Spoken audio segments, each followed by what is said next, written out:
What advice would you give to a young professional who just signed his first major contract? Let's take it, for example, someone like a Marcus Miller or Come and Ethan speak to me. Adams. Buy a Ferrari. Here's my number. No, I would. What advice would I give to a guy like that? I would probably tell him to enjoy it. I mean, it's a privilege what he's gonna earn and what he's doing. Not just, I mean, a lot of people would just say save everything, but have some enjoyment as well. But at the same time, start looking at life after rugby at the young age. Get someone that can advise you correctly.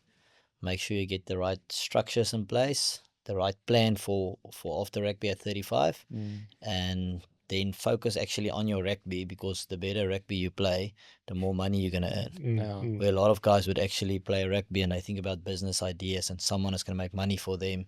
In the end, they end up losing money. So focus on the thing that actually makes money for you